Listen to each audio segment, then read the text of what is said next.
Great. So welcome everyone. Today we have the pleasure to have with us Diego Sáez-Chillon Gómez. Diego got his PhD in Barcelona back in, I don't know, 2011, was it? Yeah, And 2011. yeah, since then he he did several postdocs in Cape Town, in Lisbon, in Barcelona, and since 2019 he's been in Valladolid. And today he's going to talk about compact objects physics in the realm of multi-messenger astronomy. So yeah, the floor is yours. Thank you. Okay, thank you, Costas. Thank you very much for this invitation to participate in this series of seminars that you organize. I didn't know that this exists, so maybe from now on I will join you as and participate in future seminars of this series. Okay, today I'm gonna talk about compact object physics nowadays, how we can do physics nowadays that involves, better say, ultra compact objects, and how we can use observations, so we can use astronomy to study some fundamental questions of gravitation.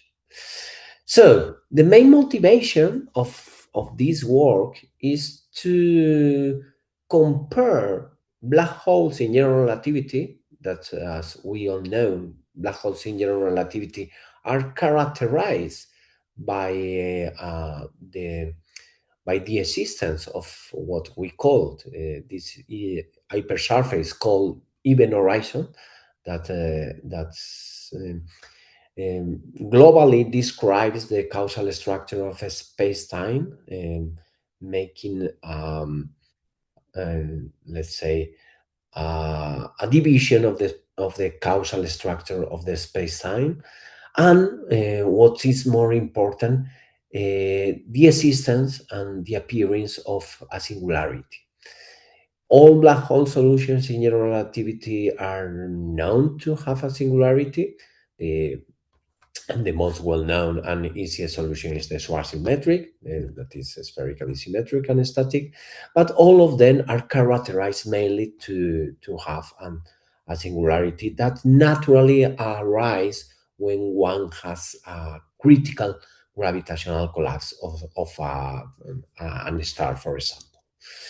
On the other hand, over the last years, some type of solution that have been called black bounces have become very popular because under this name you may have some ultra compact object solutions that are mainly characterized to be regular instead of having any kind of singularity. These black bound solutions may describe a regular black hole in the sense that may describe a space-time where even horizon arise, but they may also describe some other types of compact object solutions as wormholes. The main characteristic of these black bounces solutions is that they are regular in comparison with the singular black hole solutions of general relativity. One of these examples that is very famous and easy examples that can be that is a kind of generalization of the Schwarzschild metric, that's but in this case regular, is the so-called Simpson-Visser metric. That is a solution that we will see later that interpolates between regular wormhole, regular black hole, and a kind of wormhole. The point now is, well, can we distinguish Sorry, classical black Diego, holes? is Yeah. this an analytical solution of GR, or do you have to assume some extra, I don't know, No, sort no, of? you need extra exotic matter or nonlinear electrodynamics, modified gravities, etc. Okay, okay, You okay. need I see. something else. So when I talk, I'm gonna compare both solutions. When we talk about classical black hole solutions, we are going to refer to solution of GR, while black bounces uh, are solutions, well, might be solutions of general relativity, but in the presence of a kind of exotic matter that in principle we do not know that if exists somehow. Yeah. Okay. Good. Thank you. So the point and the question is, can we distinguish classical black holes from general relativity when we compare with black bounces observationally? And to answer this question, I'm gonna go to analyze two branches that we will see at the end of the talk, that they may have some correlations.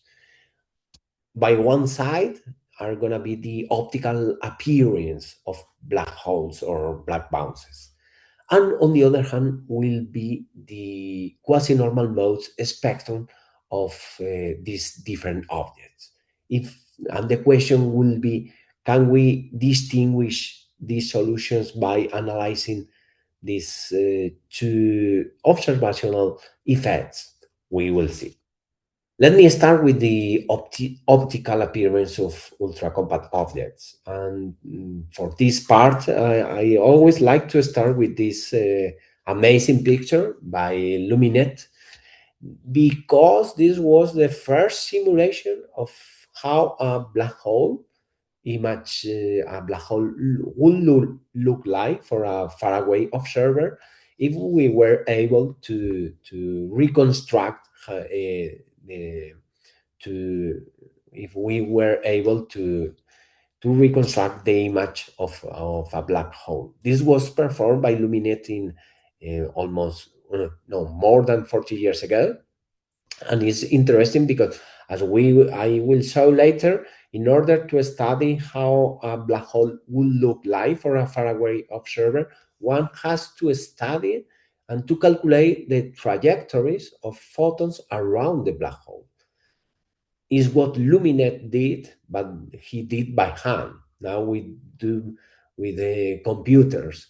So this gives some extra points to Luminet. That was the first one to show a simulation of how a black hole would look like for a faraway observer. So our story of this well, start with Luminet, but continues with the Event Horizon Telescope, because obviously up until the Event Horizon Telescope published their image, there were no ways to compare what a black hole would look like according to our simulations and a real observation. The point, and because this was difficult to achieve, is that when we study any particular object in the sky, there is a relation that is very well known that relates the angular resolution of the object, that has to be with the distance to the object and the size of the object, and the wavelength of light, and the diameter of the telescope. If we compute how has to be the diameter, the size of the telescope for the black hole located at the center of M87 and the Sagittarius A, which both have a similar angular resolution, and the wavelength that the telescope or let's say the peak of the wavelength is in the millimeters, the size that we will need for the to observe these objects will be 10,000 kilometers. That obviously is impossible to be constructed.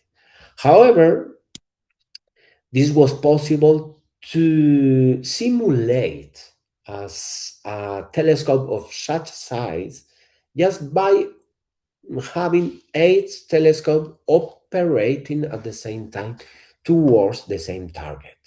This made basically that the network of this telescope virtually work as telescope of the size of the Earth. So then what we have obtained, or what the Event Horizon Telescope collaboration were able to reconstruct from the data coming from this 8 telescope network, was the image that we know very well now.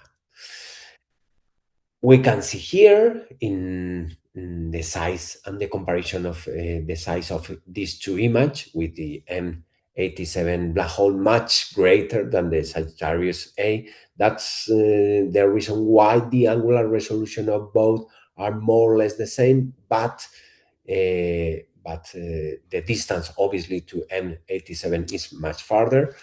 But the size of this M87 in comparison with Sagittarius A compensate to have then almost the same resolution for both. The point is that, can we infer with this image how the space-time structure is around this object?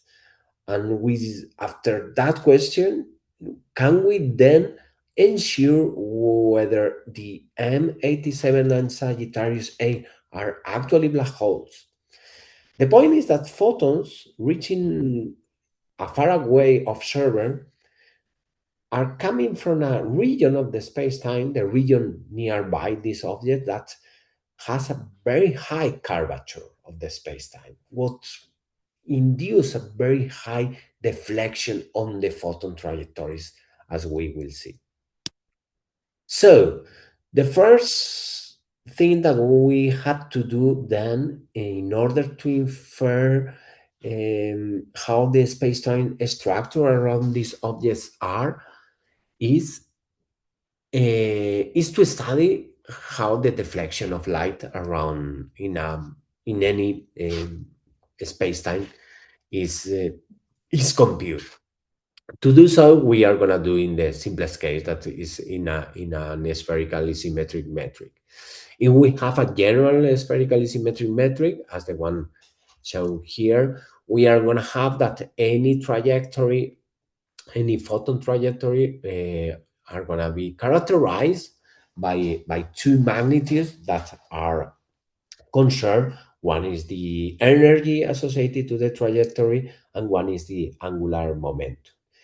By those magnitudes, those conserved magnitudes, we can define what is going to be very important, that is the impact parameter. The impact parameter is going to classify which type of photons are reaching the observer screen, as we will see later. Then, in order to compute how the deflection of lights, of light trajectories are, how this deflection is affected in terms of the impact parameter of each photon, we have to just solve the geodesic equation for the photons. And in particular, is useful to solve directly the equation that relates the radial coordinate with the angular coordinate.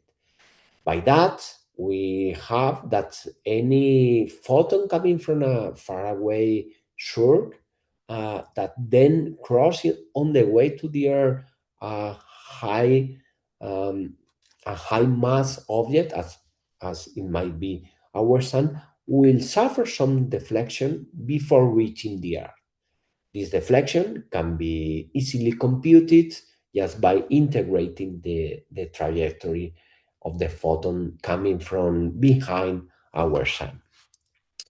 This allows us to define what is very important when we deal with the reconstruction and the simulation of the image of black holes.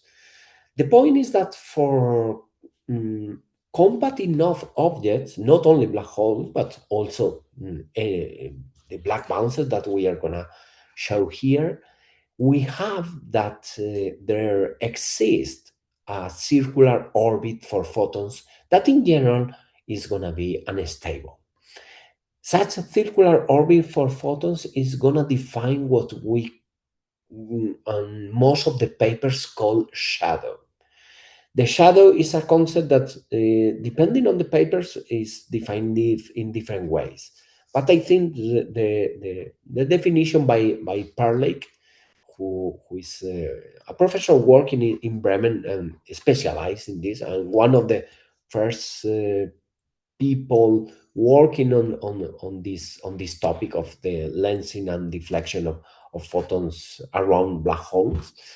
It defines in the following way: if we have a black hole and we throw photons to the black hole, then we define the angular size of the shadow as those photons that are not trapped by the circular orbit of photons around the black hole.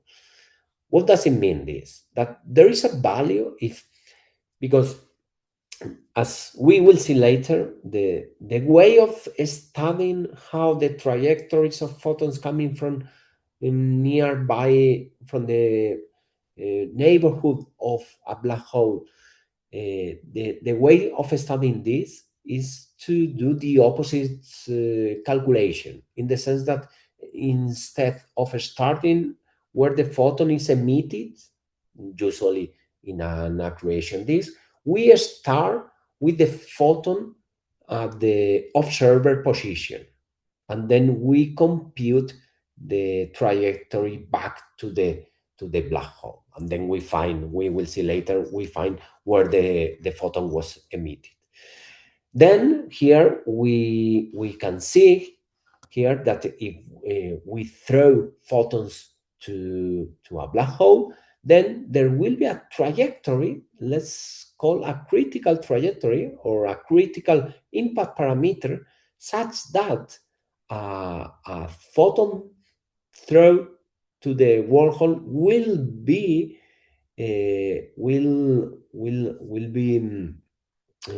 catch by the black hole because of the existence of this circular orbit around. Then, if we go to a black hole and we look at it and look at the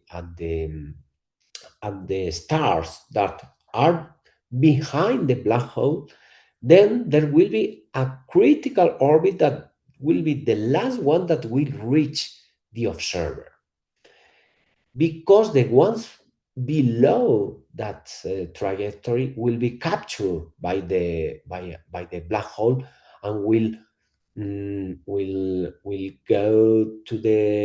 cross the black hole, in the sense that will go to the event horizon, or will be captured by the circular orbit around the black hole. That limit is what defines what we usually call the shadow, and that limit can be easily calculated, in the sense that we can calculate just by trigonometry. We can calculate the angular size of that limit, and we find, in the case of Schwarzschild, that is the easiest case, that actually the shadow is defined by the critical impact parameter. That is what is going to define our shadow, is the critical impact parameter for that particular space-time or that particular black hole. We will see later that this critical impact parameter actually depends highly on the type of space-time that we have. Okay, however, the point that we usually define the shadow in such a way, it doesn't mean that a black hole, or let's call more generally an ultracompact object that is surrounded by an accretion disk that emits radiation, it doesn't mean that the edge of the shadow is exactly located where the impact parameter says. No, because in general, a black hole or a black bounce or any ultra compact object The accretion disk that is surrounded this object usually reach the edge of the object. In the case of a black hole, usually reach the event horizon. In the sense that at the end of the day, in a real case, the shadow will reach, in for the case of a black hole, will reach the event horizon. So will be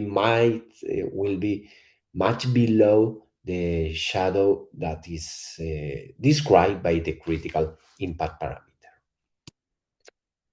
What's the point now? The point is that the image that we have of the black holes, of the real black holes located at the center of the galaxies of our galaxy and M87, is the sum is it can be decomposed in image where photons are deflected because photons that are emitted close to this unstable circular orbit will go around the black hole several times before escaping to infinity and to reach before reaching the observer screen.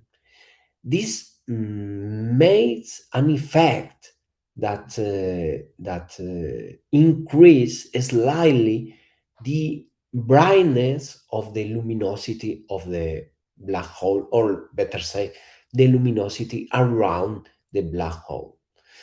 This means that basically we can decompose the image in photons that go directly from the accretion disk, what means that a photon is emitted by the accretion disk, and then this photon goes directly to the observer. That means that the photon escapes directly to infinity, or to far away.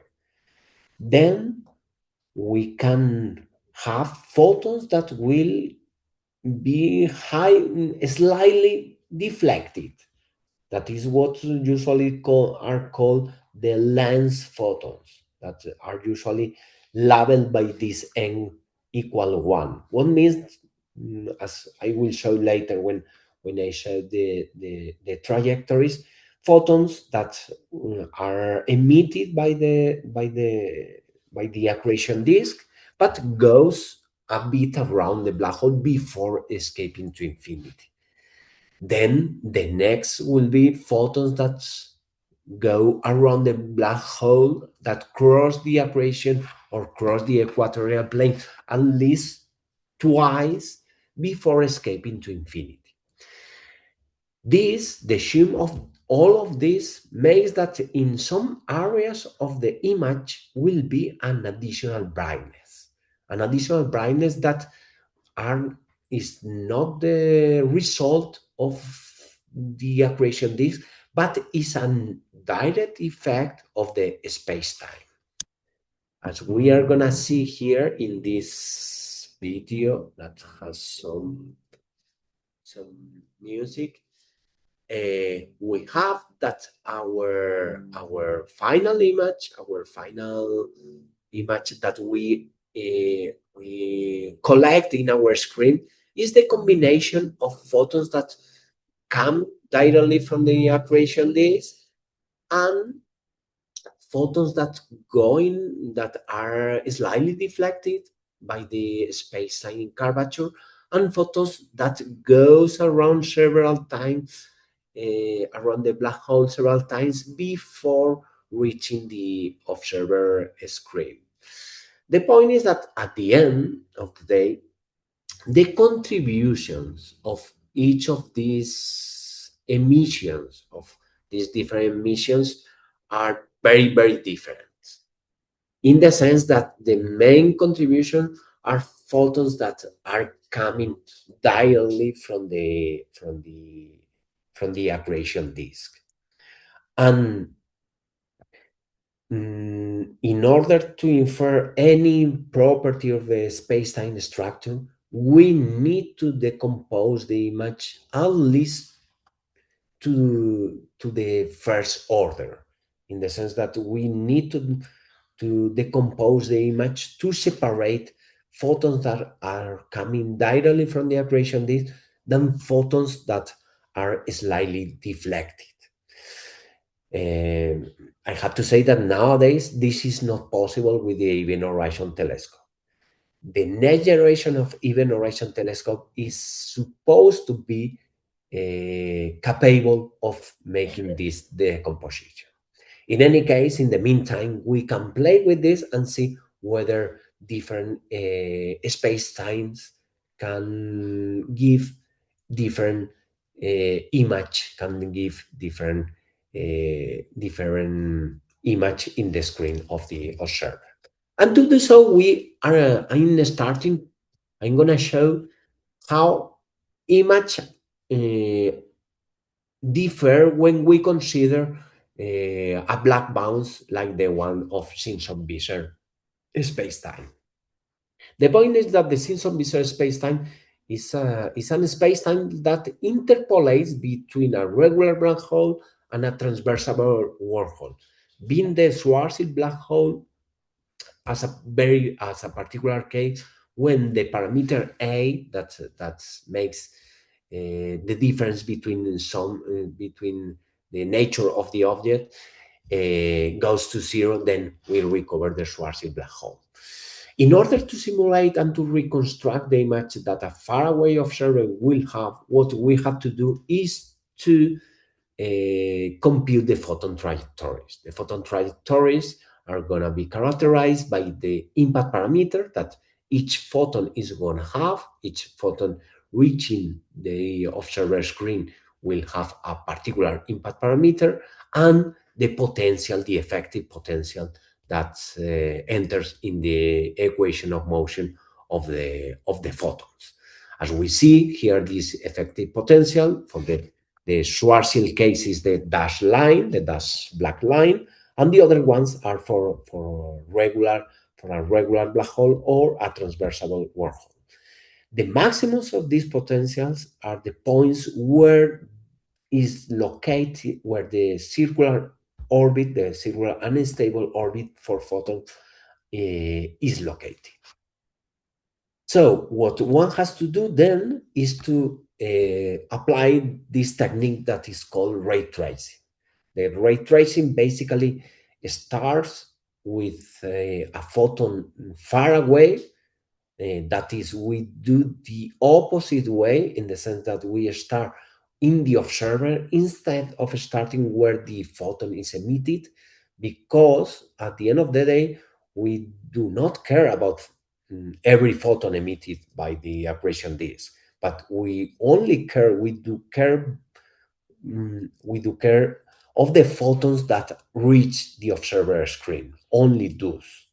The rest of the photons that are not going to reach our screen are dispensable for us.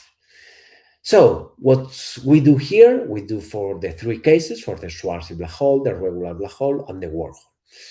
The observer is supposed to be in the right side of every panel shown here.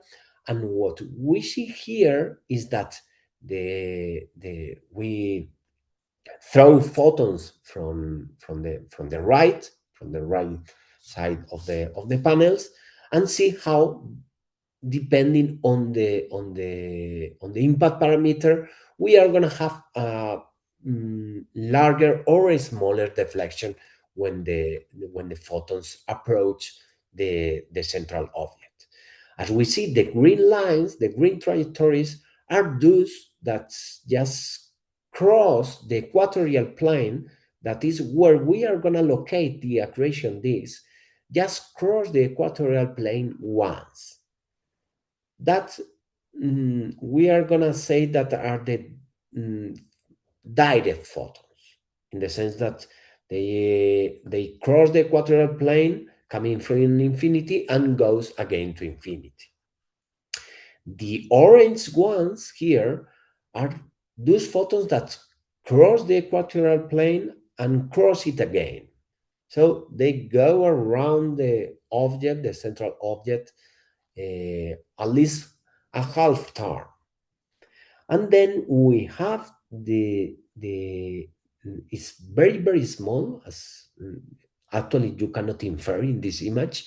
The red ones that comes from here, but coming from the right side, is just they are all the trajectories together.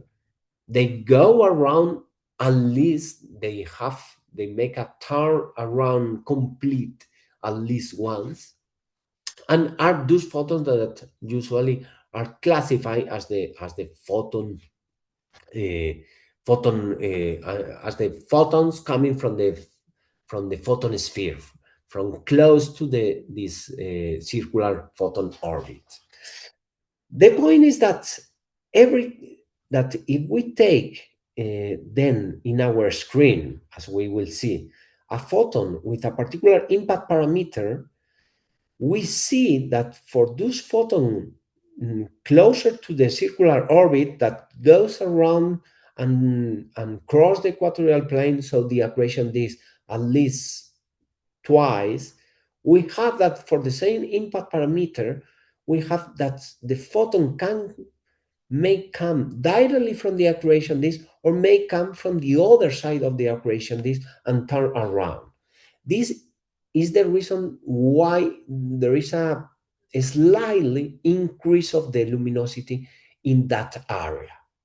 The point, as we are going to see now, is that the observed luminosity by the observer in the region where photons are deflected and go around the object several times and make this increase of the luminosity are gonna contribute to the total luminosity, a very, very small amount in comparison with the total luminosity, in comparison especially with the photons coming directly from the accretion disk. So in order to compute the observed luminosity, what one has to do is we have a luminosity profile, that is an emission profile of the accretion disk, and then this is gonna be characterized by the function A, that is the time component of the metric, and it's gonna be characterized by where the photon was emitted, or better say, how far the photon was from the central object when it was emitted. Because at the end of the day, photons reaching the observer screen are received because of the gravitational well around the central object. So what one has to do is to compute the locations where the photon is emitted in terms of the impact parameter. And as we see here for the cases of the Schwarzschild black hole, a regular black hole, and the wormhole, we have that the blue line are those photons that come directly from the accretion disk. The orange one is that those photons that go around the black hole ones, and the green one is the so-called photon ring emission, that is are those that go around the central object at least once, and cross the accretion disk 3 times. The point, as you see here, is that at the end of the day, the interval of those deflected photons that actually are affected by the structure of a space-time, by the curvature of a space-time, and can tell us what type of object, of central object, do we have, if we have a canonical black hole or a black bounce or any other type of object, is very narrow. It's very, very narrow, the interval of the impact parameters. What translate in the sense that the contribution to the total luminosity is going to be less than 5%. That's the reason why nowadays it's not possible to decompose the different contribution of the different emissions, because the contribution of the direct emission is around 90% of the total one, and the sensibility of the Event Horizon Telescope is not able nowadays to reach that sensitivity to infer about the 5% of contribution to the total luminosity. So by doing this, then we can simulate how these objects are going to look like for a faraway observer. And if we compare these three cases, the first one is the Schwarzschild black hole, the middle panel is the regular black hole, and the one at the bottom is the wormhole. We see, and the pictures, the density plots are just for to aesthetically show these results, but better say the plots that are important are the one in the middle that are given as the observational luminosity. We see that the effects, if we assume a particular profile, the left panels are just well, the assumption of how the accretion disk is emitting radiation, how the luminosity of the accretion disk is distributed in terms of the radial coordinate, and then the observed luminosity that is the one affected by the space-time structure. And as we see and we compare these three objects, there is no significant difference between them. Actually, this is not a surprise, because at the end of the day, the Simpson-Visser space-time for a faraway observer, it looks like basically a Schwarzschild space-time. So despite the location of the circular orbit for photons might differ from one object to another, actually the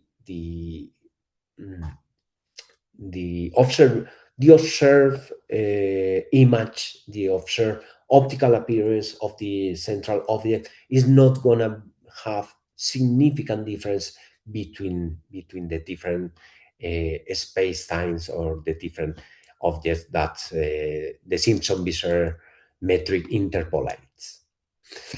However, if one goes to some other generalization of this Simpson-Visser space-time, this one that was proposed by Lobo, Rodriguez, Silva, and Simpson and Visser themselves, if one goes to this one that also interpolates between a regular black hole and a transversable wormhole, and has Schwarzschild as a particular case as well.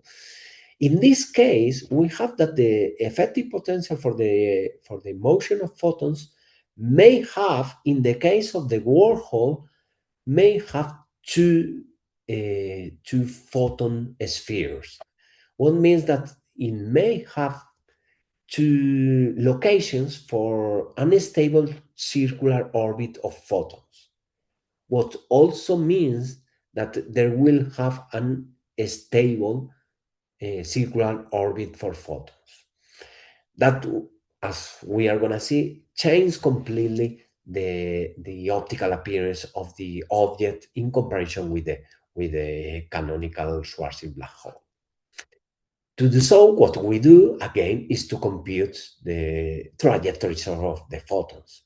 If we have the Schwarzschild black hole. If we do for the regular two-horizon black hole, we obtain a similar picture than in the Schwarzschild case. However, if one goes further and one compute for the wormhole, for the case of the object that owns two photon spheres. And in order to do it, we split the trajectories that go above the outer photon sphere from the ones that comes below the outer photon sphere, because otherwise, if we do together, the plot will be very messy. We see that now we have that above the outer photon spheres, the trajectories are very similar to the Schwarzschild case. However, trajectories that come from below are completely different because they are both affected by the photon sphere located in the interior and the photon sphere located above. And this will have also a direct consequence on the observational appearance of this object. If we compute again how the luminosity, the intensity will look like for a far away observer, and here we are using different emission profiles for the accretion disk, and we compare with the Schwarzschild black hole, we see that for these two photon sphere objects, the ring structure, the sub-ring structure of the image is much more complex than in the Schwarzschild case. What means that in this particular case, we will be able, if we were able to decompose the real image, we will be able, of course, to distinguish between a canonical Schwarzschild black hole from this wormhole. On the other hand, we have since 10 years ago that gravitational waves may be used also to distinguish or to know more about black holes and whether the Kerr paradigm is valid, or there may exist other non-canonical black hole or ultracompact objects. The point here is that the detection of gravitational waves comes from the merge of binary systems, and the fundamental point, particularly for theories, comes from the last part of the merge of a binary system, the so-called ring down, because the so-called ring down is completely well described by theory of perturbations. So we have a binary system of two objects, they merge, and the final object, before reaching the equilibrium, will emit a wavefront of gravitational waves that are characterized by what is called the quasinormal modes spectrum. This quasinormal modes spectrum can be obtained directly from theory of perturbations in black holes or in any other scenario. The point is that the signal is just a composition of all possible quasinormal modes. However, up to now, the only possible quasinormal mode that can be extracted from the detections is the fundamental one. And the fundamental one only tells about how is the mass and the angular momentum of the final object. The point is that if we go back to the first detection in 2015, we see that we had in that detection two black holes of around 30 solar masses that gave a final black hole of around 60 solar masses. The point is that we may compare this detection with one that was obtained last year, very similar to the first one, but 10 years later. And 10 years later, the sensitivity of the interferometers has been improved a lot.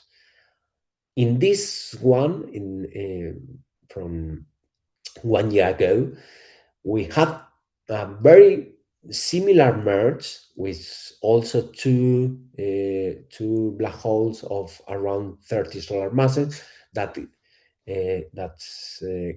give as a result a final black hole of 62 solar masses. But the point is that this improvement in the sensitivity of the interferometer had made possible to extract in this particular detection not only the fundamental mode, but also the first overtone. Let's say the next quasi-normal mode frequency. And while the fundamental modes is telling us about the mass and the angular momentum of the final object, the first overtone is telling us about the theory behind and about if the object is a Kerr black hole or it is not. It seems that for this case, for this particular detection, the final object is undoubtedly a Kerr black hole. However, we can say, okay, let's see what happens if we compute the quasi-normal mode spectrum for this very interesting black bounce metric given by Lobo, Rodriguez, Silva, Simpson, and Visser. And to do it, to compute the quasi-normal mode spectrum, one has to solve the Ricci-Wheeler equation, and by imposing some particular boundary conditions, then one obtains that not every frequency is allowed, and the only allowed modes are those quasi-normal modes frequencies that are complex frequencies. By doing so, we saw that if we compare with the regular black hole case that is similar to the Schwarzschild case, we have a wavefront that is decaying, while if one computes for the case of the wormhole, we have that the signal, the wave package, is modulated, such that it doesn't decay in the same way as it does with the regular black hole or in the Schwarzschild black hole. The point of this is that the Ricci-Wheeler potential for this case, it has, as in the case of the photon trajectories, it has several maximums, several peaks. What translates in modes of the gravitational waves that are composed by echoes, because there are some trap modes between the maximums of the potential that gives these echoes. Here in the right panel, you can see the real part of these frequencies in comparison of the values of the free parameter A of the metric, and how these modes, how the echoes, the red one is the fundamental mode, and n equal 1 is the first overtone, n equal to the third, and n equal 3 the third overtone, that are characterizing these echoes that are produced because of these peaks of the Ricci-Wheeler potential for this wormhole. Then if we compare how the fundamental mode behaves in the case of the black hole and the wormhole, we see that we have completely different behavior when one has a black hole than when the metric describes when this metric describes a wormhole. So what one can say is that we can actually now distinguish this type of objects from canonical objects using gravitational waves. The point is that in both observations might be correlated, because at the end of the day, in some limit, the Ricci-Wheeler potential reduced to the potential followed by photons. And actually, there is a very nice and very special relation that is found between the quasi-normal modes spectrum and some magnitudes that characterize the photon trajectories that can be inferred, not nowadays, but probably in the future, can be inferred in the image, in the direct image of ultracompact objects. That is the angular velocity characterized by the critical impact parameter, and what is called the Lyapunov exponent that characterize how is the stability of nearby geodesics of photons going around the central object and reaching the observer screen.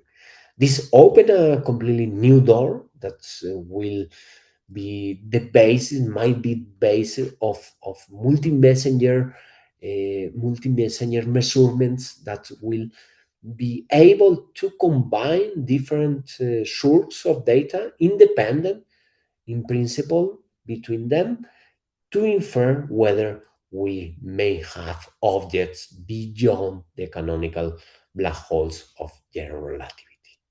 And with this, I'm gonna finish here. Thank you very much to all of you.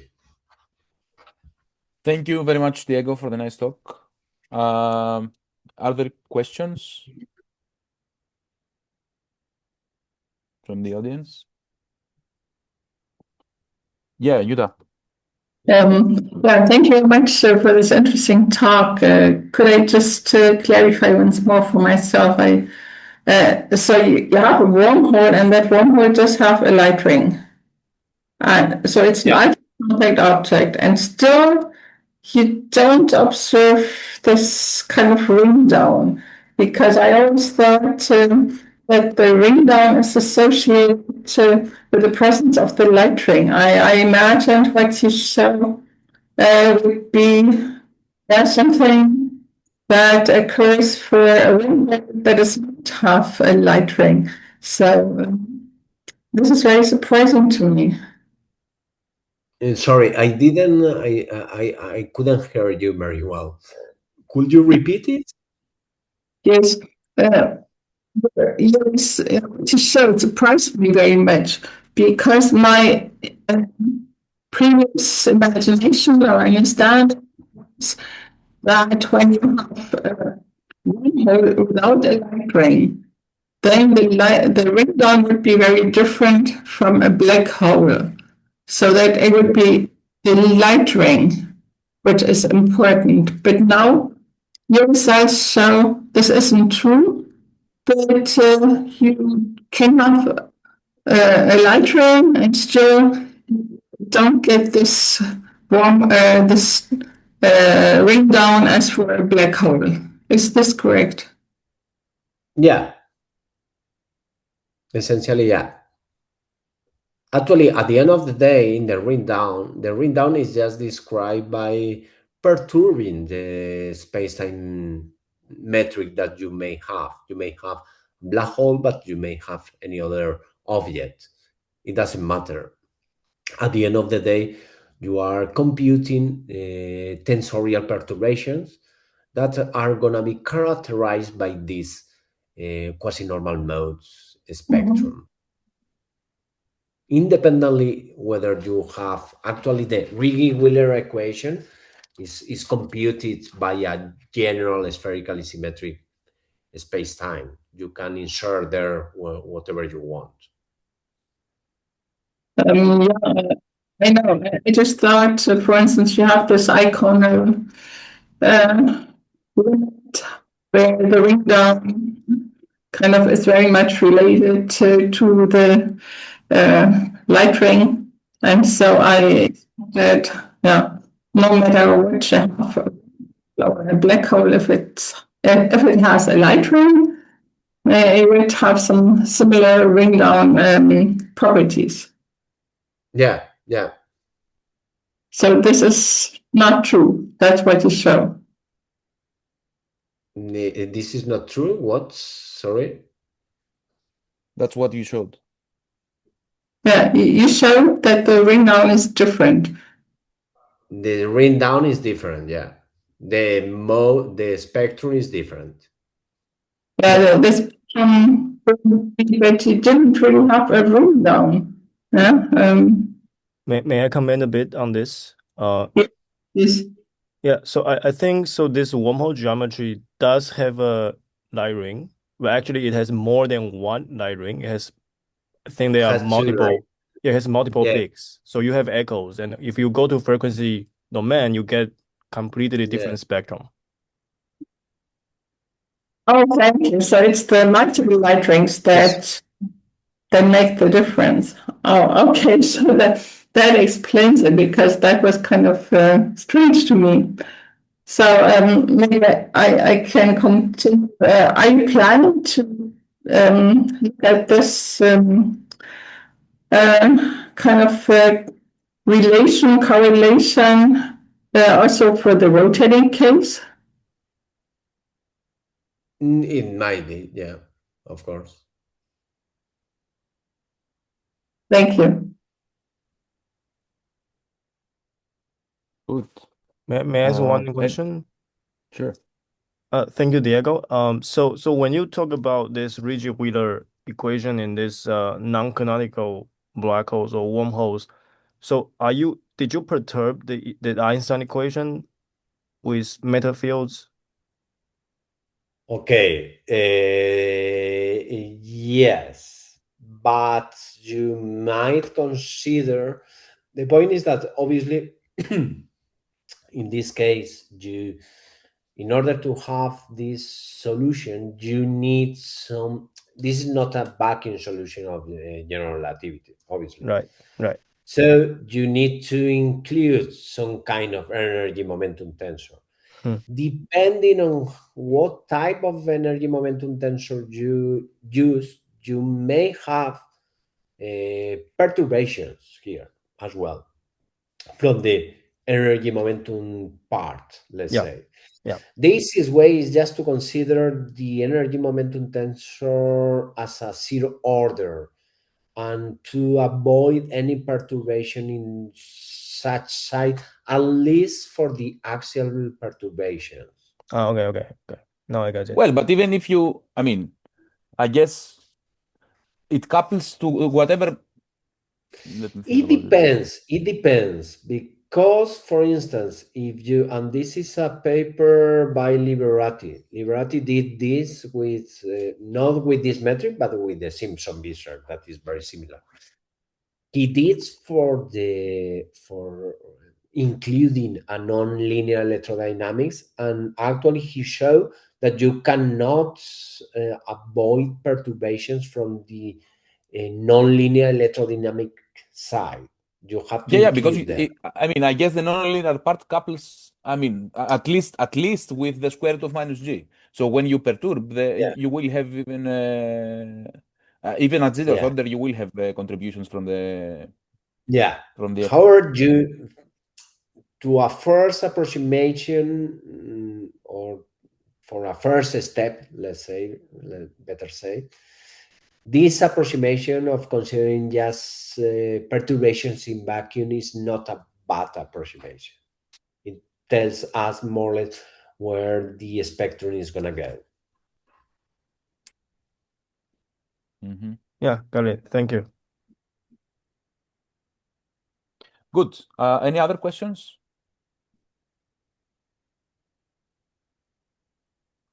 Okay, let me stop the recording then.